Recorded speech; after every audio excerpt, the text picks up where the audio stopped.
नमस्कार। जय तंत्र मंत्र केंद्र में मैं आप सबका हार्दिक स्वागत एवं अभिनंदन करता हूं।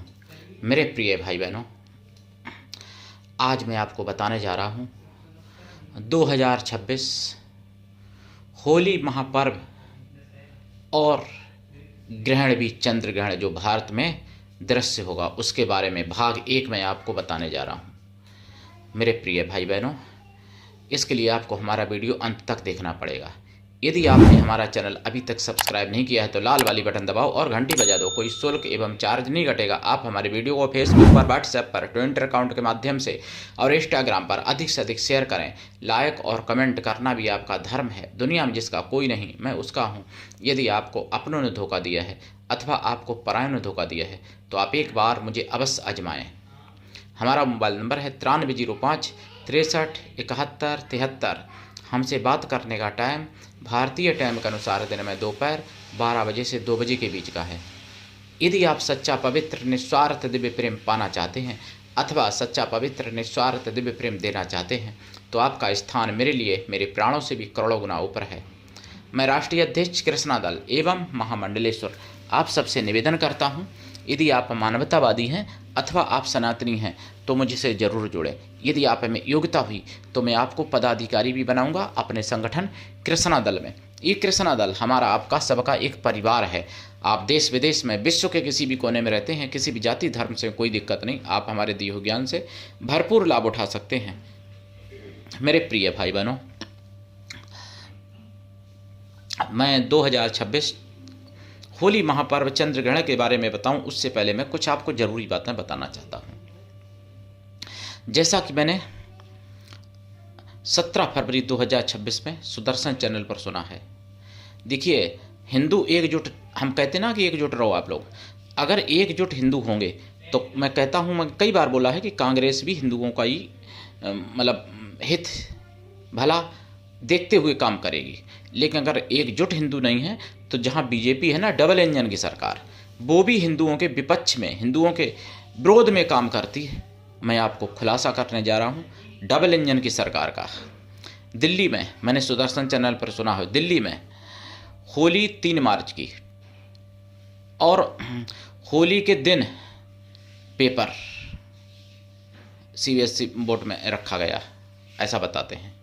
होली से एक दिन पहले भी है और मतलब इन्हीं एक दिन केवल गैप किया। और ऐसा अगर हिम्मत है किसी सरकार में, चाहे बीजेपी की सरकार हो चाहे कोई भी सरकार हो, तो ईद बकरीद की छुट्टी रद्द करके दिखाए। अगर हिम्मत है तो नहीं कर पाएगी। सरकार के बाप में ताकत नहीं है कोई भी सरकार किसी भी पार्टी की जो ईद बकरीद की छुट्टी रद्द कर दे, 25 दिसंबर रद्द कर दे छुट्टी, या फिर 1 जनवरी जो मनाते हैं वो रद्द कर दे। नहीं कर पाएगी, कोई सरकार में ताकत नहीं। लेकिन हिंदुओं के जो राष्ट्रीय त्यौहार हैं, देखिए होली, दीपावली और दशहरा, ये 3 ऐसे त्यौहार हैं। और भी हैं जैसे रक्षाबंधन है, लेकिन रक्षाबंधन को भी हिंदुओं को गुमराह करके कुछ ऐसे भी लोग हैं कि जो नहीं मनाते, जहाँ वो अलग बात। लेकिन ये 3 तो हर जगह भारत में, पूरे भारत में, बल्कि विदेशी जहाँ विदेश है, जहाँ दूसरे देश हैं, वहाँ भी जहाँ सनातनी लोग रहते हैं वो भी मनाते हैं होली, दीपावली, दशहरा। लेकिन दिल्ली में, भारत में, दिल्ली में जहाँ राजधानी है दिल्ली भारत की और डबल इंजन सरकार भी है, अब मैं क्या कहूँ, वो सरकार ऐसा करवा रही। क्योंकि जब बच्चों ने बताया सुदर्शन चैनल पर, बच्चों के माँ बाप ने बताया, स्कूल वालों से जब कहा गया तो स्कूल वालों ने साफ कह दिया कि मेरी भाई कोई नहीं इसमें चलने वाली, मुझे ऊपर सरकार से आदेश है। तो भैया सरकार किसकी है दिल्ली में? वहाँ कांग्रेस तो नहीं है। तो फिर ऐसा क्यों हो रहा है हिंदुओं के साथ? इसलिए हो रहा है कि आप लोग एकजुट नहीं हैं, हिंदू संगठित नहीं है, हिंदू सोया पड़ा है, इसलिए ऐसा हो रहा है। जिस दिन हिंदू जाग जाएगा तो उस दिन जो हिंदू विरोधी सरकारें हैं वो भी हिंदू के कदमों में गिरेंगी आकर के। और जो तथाकथित बात तो हिंदुत्व की करती हैं, लेकिन ऐसा क्यों हो रहा है फिर दिल्ली में? क्या अगर नहीं ऐसा हो रहा है तो उन स्कूलों पर सजा देंगे उन स्कूलों के जो प्रिंसिपल या जो भी टीचर हैं उनको कोई सज़ा है उनके लिए अगर ऐसा नहीं सरकार करवाई तो? अगर वो अपनी मर्जी से कर रहे हैं तो फिर ऐसे लोगों को कुछ सज़ा होना चाहिए कि नहीं होना चाहिए? लेकिन नहीं होगी, क्योंकि हिंदुओं का त्यौहार है ना भाई, कुछ नहीं हो सकता, हिंदू त्यौहार ना मनाए। अरविंद केजरीवाल ने दीपावली पे प्रतिबंध लगाया था, पटाखे पर, और बीजेपी की सरकार होली पर प्रतिबंध लगा रही है। जब छोटे बच्चे होली मना नहीं पाएंगे तो उनके माँ बाप भी थोड़ा चिंतित होंगे, माँ बाप भी दिमाग में तनाव होगा, टेंशन होगा कि होली नहीं मना पाए बच्चे मेरे, और बच्चों की भी दिमाग में टेंशन होगा, तनाव होगा कि होली नहीं मना पाएँ तो इधर पढ़ाई में भी, पेपर में भी हो सकता है सही मन ना लगे सही तरीके से, तो पेपर में अंक कम आने की भी संभावना हो जाती है। फिर जब भाई मन से बच्चा नहीं पढ़ेगा या मन से पेपर नहीं करेगा तो अंक कम हो जाने की भी संभावना होती है। तो ये क्या क्या षड्यंत्र हो रहा है हिंदुओं के विरुद्ध, समझने की बात है। और दूसरी तरफ वो भी, वहाँ भी डबल इंजन की सरकार है महाराष्ट्र में। अब मैं क्या कहूँ, तथाकथित डबल इंजन की सरकार कहूँ कि मैं वास्तव में अच्छी डबल इंजन की सरकार कहूँ, मुझे नहीं मालूम, मैं कन्फ्यूज हूँ, आप बताइएगा। महाराष्ट्र में एक कॉलेज में पेपर हुए, महिलाओं का मतलब इम्तिहान हुआ, उसमें हिंदू महिलाओं के तो मंगलसूत्र तक उतार दिए गए उसी कॉलेज में। दूसरी तरफ उसी कॉलेज में हिजाब पहने हुए, बुर्खा पहने हुए महिलाएं गईं मुसलमानों की, और उनका बुर्खा हिजाब तक उतरवाने की, देखने की, चेक करने की स्कूल के जो अधिकारी, उनके बाप में ताकत नहीं हुई जो कि वो कर सकें। ये दोगलापन कैसे बर्दाश्त किया जाए? तो आप कहते हो कि मैं आज़ाद हूँ, आज़ाद मानोगे अपने को? मैं तो नहीं आज़ाद मानता हूँ, हिंदू आज़ाद है ऐसा तो नहीं मैं मानता हूँ। अगर ऐसा होता तो ये बताइए, मंगलसूत्र में या और जेवर में कुछ छुपाया जा सकता है? ऐसा मान के उतरवाया गया ना। और बुरखे में कई ऐसे कांड हुए, अपराध हुए बुरखे में, अभी तक कई ऐसे केस आए हैं, वोट जिहाद भी हुए, कई पुरुषों ने स्त्री बन के वोट डाले हैं बुरखों में, ऐसा भी पकड़ा गया था। तो भी बुरखा में उनका मानना है कॉलेज के लोगों का कि बुरखा में कुछ नहीं हो सकता है, क्योंकि भाई बुरखा तो एक मतलब ईमानदार लोगों का है, तो इसलिए वहाँ कुछ नहीं हो सकता, नकल या कोई कैमरा या कुछ भी नहीं छुपाया जा सकता वहाँ। जबकि बुरखा में इंसान की जगह पे दूसरा इंसान भी जा सकता है, लेकिन कॉलेज वालों का मानना है कि बुरखा में केवल जिसका नाम है वही आएगा, और एकदम दूध का धुली हुई वो महिला आएगी बुरखा पहन के, इसलिए जाने दो। और हिंदू जिसके मंगलसूत्र में कैमरा लगे होंगे, जिसके और मंगलसूत्र में भी कैमरा लगे होंगे, कैमरा फिट होंगे मंगलसूत्र में, इसलिए मंगलसूत्र को उतरवाया गया। समझो आप इस बात को। तो आप अपने को आज़ाद कैसे कह सकते हो? आज़ाद नहीं हो आप लोग। आज़ादी पाने के लिए आपको परिश्रम करना पड़ेगा, संघर्ष करना पड़ेगा, तब आज़ादी आपको मिल सकती है।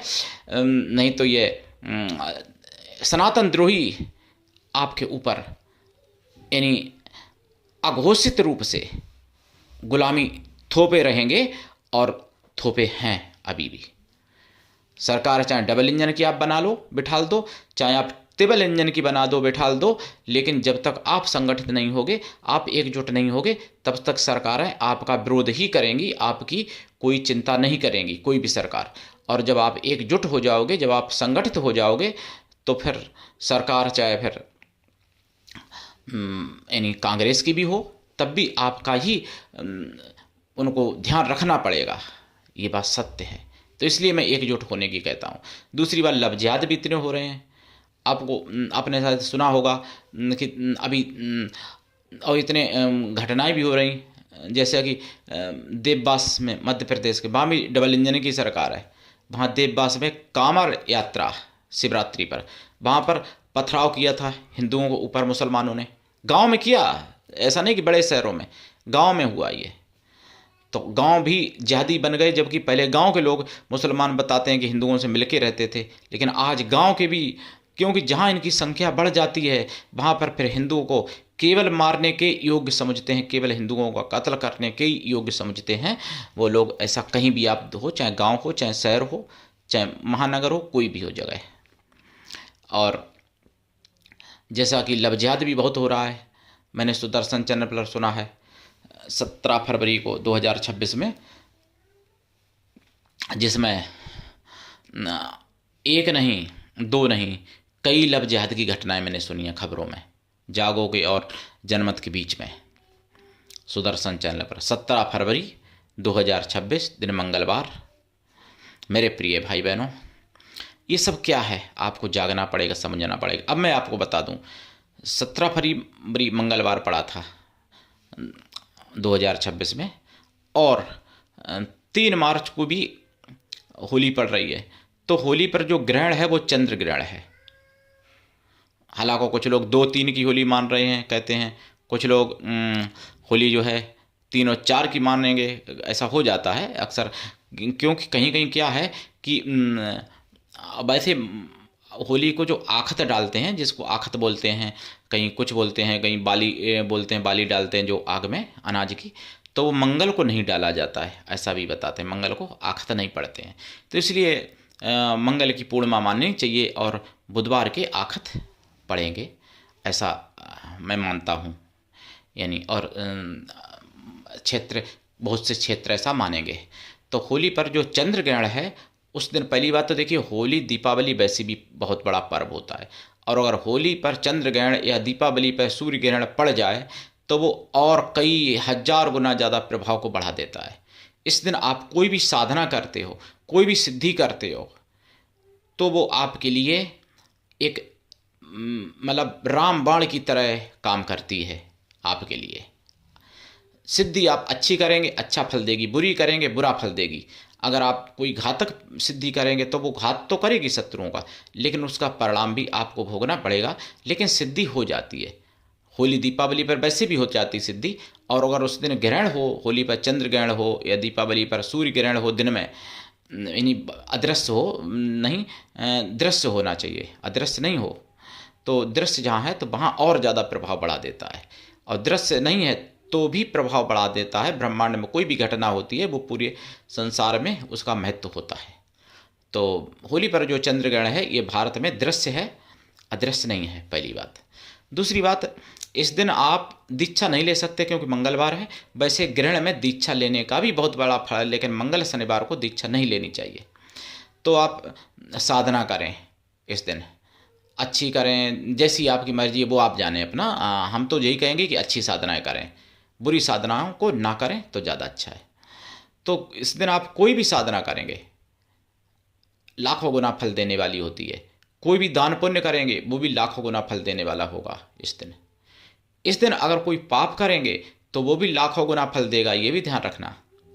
तो इस दिन आपको पापों से बच के पुण्य तो करना ही चाहिए, और वैसे तो पाप से हमेशा बचना चाहिए, लेकिन अगर हमेशा नहीं बच पाते हो तो इन दिनों में तो बचना ही चाहिए, क्योंकि ये बहुत ही महापर्व है और कई प्रकार के मतलब शक्तियों को से समन्वित हैं ये पर्व। इसलिए इस दिन पुण्य भी अनंत गुना ज़्यादा फल मिलता है और पाप का भी अनंत गुना ज़्यादा फल मिलता है। इस दिन अगर आप कोई दान करेंगे तो दान का भी फल अनंत गुना ज़्यादा मिलेगा। वैसे भी होली दीपावली पर मिलता है, ग्रहण हो जाता है तो फिर और हजारों गुना ज़्यादा बढ़ा देता है।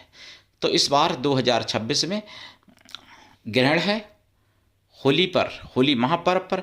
ये संयोग कभी कभार बनते हैं, ऐसा नहीं कि प्रतिवर्ष ऐसे संयोग बनते हैं। प्रतिवर्ष ऐसे संयोग नहीं बनते हैं। ग्रहण तो प्रतिवर्ष होते हैं, साल में 1, 2, 3, 4 होते हैं, अधिक भी हो सकते हैं, लेकिन ऐसे संयोग प्रतिवर्ष नहीं बनते कि होली या दीपावली पर ग्रहण पड़ जाए। तो दीपावली पर जैसे महत्व, ऐसे ही होली का भी महत्व, होली के रात्रि का बहुत बड़ा महत्व है। होली की रात्रि में साधना की जाती हैं। जो शमशानिक कार्य करने वाले लोग हैं, तामसी प्रवृत्ति के, वो लोग शमशानी साधनाएं करते हैं, और जो लोग सात्विकी प्रवृत्ति के हैं या राजसी प्रवृत्ति के हैं तो वो राजसी या सात्विकी साधनाएं करते हैं। इस दिन अगर आप होली, देखिए होली अप्सराओं के लिए बहुत बड़ा पर्व होता है। अगर इस दिन आप कोई अप्सरा की सिद्धि करते हो, इस दिन से प्रारंभ करते हो या इसी दिन करते हो, तो ये भी हो सकता है पहले ही दिन आपको अनुभव मिल जाए, और अगर पहले दिन नहीं तो ये साधना सफल तो होने की संभावना बहुत ही जल्दी बन जाती है, बहुत ही प्रबल रूप से बन जाती है। इसलिए आप इस दिन साधना जरूर करें। हम तो यही कहेंगे। होली पर चंद्र ग्रहण पड़ रहा है, और मैं आप सबको वैसे तो एडवांस में हैप्पी होली एक बोलता हूँ, आप सबकी होली मंगलमय हो जो आने वाली है 2026 की। और ग्रहण में आप लोग साधनाएं करें, दीक्षा पहले से ले लें। दीक्षा देखिए, आपका कोई गुरु हो उससे दीक्षा ले सकते हैं। जो हमसे दीक्षा लेते हैं तो वो मैं अपनी जिम्मेदारी से कह सकता हूँ कि सफलता मिलेगी। अब दूसरे से लेते हैं वो तो भाई जिम्मेदार भाई होगा, हम तो नहीं कह सकते दूसरे की। लेकिन आप दीक्षा लेके साधना करें। दीक्षा पहली बार अगर लेते हैं तो आपको गुरुवार को लेनी चाहिए, बृहस्पतिवार को। तो होली से पहले जो बृहस्पति पड़े उसको दीक्षा ले लें और होली से साधना प्रारंभ करें। अगर आप कुछ दिनों की साधना करने चाहते हैं, लंबे समय की साधना करना चाहते हैं, अगर आप एक दिन की साधना करना चाहते हैं तो भी आप होली से प्रारंभ मतलब होली के ही दिन करें ग्रहण काल में। ग्रहण काल में वैसे मैंने मीनाक्षी यक्षिणी जो मतलब कुबेर की पुत्री हैं उनकी साधना करने की मैं राय देता हूँ आपको। यदि आप कर सकते हैं तो होली पर चंद्र ग्रहण में मीनाक्षी यक्षिणी की साधना जरूर करें। जो मीनाक्षी एक देवी हैं, बहुत पवित्र यक्षिणी हैं और ये कुबेर की पुत्री मानी जाती हैं, तो उनकी भी साधना आप कर सकते हैं। हालांकि मैंने कई लोगों से करवाई थी एक बार चंद्र ग्रहण में, तो कुछ लोगों को अनुभव भी हुए हैं, कुछ लोगों को अनुभव कुछ भी नहीं हुए थे। कुछ लोग ऐसे भी हैं जिनके काम भी बन गए उनकी साधना करने से, ऐसे भी लोग हैं।